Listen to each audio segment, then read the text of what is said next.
ఆంధ్రప్రదేశ్ రాజకీయాల విషయానికి వస్తే వైఎస్ఆర్ కాంగ్రెస్ పార్టీపై మాజీ ముఖ్యమంత్రి వైఎస్ జగన్మోహన్ రెడ్డిపై ప్రతిరోజు కూడా ముఖ్యమంత్రి చంద్రబాబు నాయుడు విమర్శలు చేస్తూనే ఉన్నారు సార్. వ్యక్తిగతంగా కూడా టార్గెట్ చేస్తూ ఉన్నారు. వైసీపీ వాళ్ళు చీడ పురుగులు, రాజకీయ చీడ పురుగులు అని కామెంట్ చేశారు. అంతకుముందు పారిశ్రామికవేత్తలకు ఇచ్చిన హామీలో ఆ భూతం మళ్ళీ రాదు అని చెప్పారు. అంటే జగన్మోహన్ రెడ్డిని భూతంతో పోల్చారు. అండ్ ఫేక్ ఫెలోస్ అని కూడా అన్నారు సార్ రీసెంట్గా. ఎందుకు ప్రతిరోజు చంద్రబాబు నాయుడు జగన్ని టార్గెట్ చేస్తూ ఉన్నారు? ఈ టార్గెట్ జగన్ అనే వ్యూహం తెలుగుదేశం పార్టీకి రాజకీయంగా కలిసి వస్తుందా అంటే ఏం చెప్తారు? జగనే ప్రధాన ప్రత్యర్థి అయినప్పుడు ఆయన టార్గెట్ చేయకపోతే మిమ్మల్ని టార్గెట్ చేస్తారా, నన్ను టార్గెట్ చేస్తారా? మీరు ఈ చంద్రబాబు నాయుడుకి ఆయనే ప్రధాన ప్రత్యర్థి కనుక ఆయన ఖచ్చితంగా టార్గెట్ చేస్తారు. ఆ మాటకు వస్తే జగన్మోహన్ రెడ్డి ముఖ్యమంత్రిగా ఉన్నప్పుడు ప్రతిరోజు చంద్రబాబు నాయుడిని టార్గెట్ చేశాడు కదా. ఇంకెవరిని టార్గెట్? చంద్రబాబు నాయుడు, పవన్ కళ్యాణ్ ఇద్దరిని టార్గెట్ చేశారు కదా. సో అందువల్ల ఎవరైనా తమ రాజకీయ ప్రత్యర్థులనే టార్గెట్ చేయడం సహజం.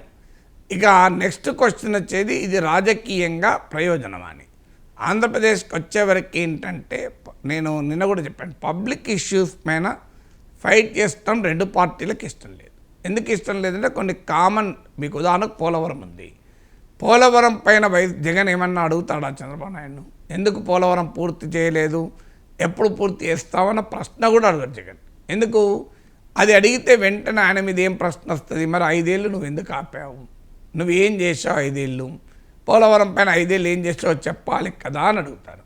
అందుకే జగన్ పోలవరం పైన అడగడు. అమరావతి పైన జగన్ అడగడు. ఎందుకు అడగడు? అమరావతిని ధ్వంసం చేసింది నువ్వే కదా అని విమర్శ వస్తుంది. సో అందువల్ల జగన్మోహన్ రెడ్డి పథకాలు అమలు చేయలేదని చంద్రబాబు నాయుడు అడగడు. ఎందుకంటే జగన్మోహన్ రెడ్డి పథకాలను ఎదుర్కోవడానికే సూపర్ 6లు పెట్టారు కదా. సో ఆ ప్రత్యేక హోదా ఇద్దరు అడగరు. ఎందుకంటే ఇద్దరు అడిగినా మళ్ళీ మోడీకి కోపం వస్తుంది కనుక. విశాఖ స్టీల్ ప్లాంట్ మీద ఇద్దరు అడగరు, ఎందుకంటే మోడీకి కోపం వస్తుంది కనుక. సో అందువల్ల ఇద్దరి మధ్య అడగటానికి పబ్లిక్ ఇష్యూస్ స్పేస్ తగ్గిపోయింది.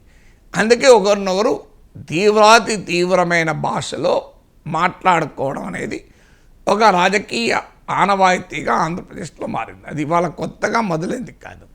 ఇది ఎంతవరకు ఉపయోగపడుతుంది? లా ఆఫ్ డిమినిషింగ్ రిటర్న్స్ అంటారు ఎకనామిక్స్లో. అంటే ఒక దశ దాటితే ఒకే అంశం పైన నీకు రేట్ ఆఫ్ రిటర్న్ తగ్గిపోతుంది. ఇప్పుడు మీరు ఏదైనా ఒక అంశము ఫస్ట్ టైం చెప్పారనుకోండి, మీకు చాలా ఇంట్రెస్టింగ్గా వింటారు. అది రెండోసారి రిపీట్ చేశారనుకోండి, కాస్త ఇంట్రెస్ట్ తగ్గుతుంది. మూడోసారి రిపీట్ చేశారనుకో, ఇంకా ఇంట్రెస్ట్ తగ్గుతుంది. నాలుగోసారి రిపీట్ చేశారనుకో, ఇంతకా ఎన్నిసార్లు చెప్తావా అని చికాకు పడతారు. ఇది సింపుల్ కదా, మన మానవ సహజం కదా. మీకు ఆకలితో ఉన్నప్పుడు మొదటి ఇడ్లీ చాలా టేస్టీగా ఉంటుంది, రెండో ఇడ్లీ టేస్ట్ తగ్గుతుంది, 6వ ఇడ్లీ 7వ ఇడ్లీ అంటే వామిటింగ్ అవుతుంది. 7 ఇడ్లీ అంటే కొంతమందికి ఇంట్రెస్టింగ్ ఉండొచ్చు, పోనీ 12వ ఇడ్లీ అనుకుందాం, వామిటింగ్ అవుతుందా కదా. సో ఏదైనా లా ఆఫ్ డిమినిషింగ్ రిటర్న్స్ అంటారు దీన్ని. అంటే నీకు మొదటి ఇడ్లీ ఇంట్రెస్టింగ్గా తిన్నావు కనుక, మొదటి స్వీట్ ఇంట్రెస్టింగ్గా తిన్నావు కనుక, మొదటి మిర్చి బజ్జీ ఇంట్రెస్ట్ తిన్నావు కనుక 12వ 15వ మిర్చి బజ్జీ తినలేవు. ఇది కూడా హ్యూమన్ కన్జంప్షన్కి ఉండే క్యారెక్టర్ అది. సో ఇక్కడ కూడా రోజు చీడ పురుగులు, ఫేక్ ఫెలోస్, భూతాలు, ప్రేతాలు ఇలా రోజు అటాక్ చేస్తే ఒక 15 రోజులుగా సింగయ్య కారు కింద చంపాడు, సేమ్ వొకాబులరీ, సేమ్ అటాక్. ఇది ఎంత మేరకు పొలిటికల్ రిటర్న్స్ ఇస్తున్నది క్వశ్చనబుల్. ఎందుకంటే బియాండ్ అ పాయింట్ రాజకీయంగా అది కౌంటర్ ప్రొడక్టివ్ కూడా అయ్యే ప్రమాదం. మీరు చరిత్రలో చూడండి, మీకు ఎవరైతే విపరీతంగా టార్గెట్ చేయబడ్డారో వారు పొలిటికల్గా బలపడ్డ ఉదాహరణలు కూడా ఉన్నాయి. మీరు నరేంద్ర మోడీ, డొనాల్డ్ ట్రంప్, కేసీఆర్ ప్రత్యర్థులు విపరీతంగా అటాక్ చేశారు.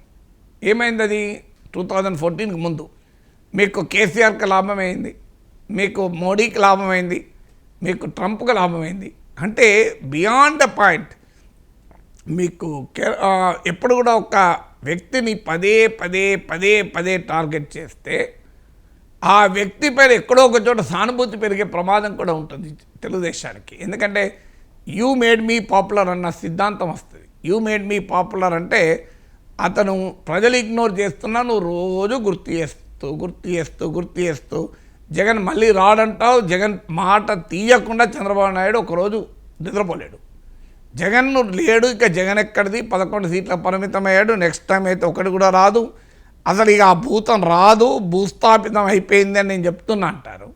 మళ్ళీ ఎవ్రీ డే జగన్ను తిట్టకుండా ఆ 2 ఛానల్లో ఆ 2 పత్రికల్లో వార్తలు ఉండవు, చర్చలు ఉండవు. ఇక చంద్రబాబును తిట్టకుండా ఆ ఒక్క పత్రికలో ఆ ఒక్క టీవీలో ఎలాగో వార్తలు ఉండవు. సో రోజు జగన్ నామస్మరణ లేకుండా, నా డౌట్ జగన్మోహన్ రెడ్డి గురించి వైఎస్ఆర్ కాంగ్రెస్ వాళ్ళు స్మరించే దానికన్నా చంద్రబాబు నాయుడు, లోకేష్లు స్మరించేదే చాలా ఎక్కువ కనబడుతుంది. పవన్ కళ్యాణ్ చాలా తెలివిగా తగ్గించాడు. మీరు గమనిస్తే పవన్ కళ్యాణ్ సందర్భం వచ్చినప్పుడు జగన్మోహన్ రెడ్డి అటాక్ చేస్తున్నాడు, చేయడం లేదని నేను అనడం లేదు. కానీ ప్రతిరోజు అదే కార్యక్రమంగా పెట్టుకొని ఇక రోజు జగన్మోహన్ రెడ్డి తిట్టే కార్యక్రమం పవన్ కళ్యాణ్ చేయడం లేదు తెలివిగా. సో ఆయన వ్యూహం కరెక్ట్ అది. ఎందుకంటే బియాండ్ ఎ పాయింట్ నీ పాలన ద్వారా ప్రజలే జగన్మోహన్ రెడ్డి చీదరించుకునేలా చేయాలి. చూడు చంద్రబాబు నాయుడు ఇంత అద్భుతంగా పాలిస్తున్నాడు, ఆ జగన్మోహన్ రెడ్డి ఎందుకు ఇలా చేశాడు అని ప్రజలు అనుకోవాలి. కానీ నిరంతరం జగన్మోహన్ రెడ్డి అన్యాయం చేశాడు, నేను చాలా బాగా చేస్తున్నాను, జగన్మోహన్ రెడ్డి అన్యాయం చేస్తాను, నేను చాలా బాగా చేస్తున్నాను అన్నాం అనుకోండి, చాలా బాగా చేస్తున్నారన్న అభిప్రాయం ఉన్నవారు కూడా ఇన్నిసార్లు చెప్పుకుంటాను ఏం చేసిండయ్యా అంటారు, ఒక దశ వస్తే.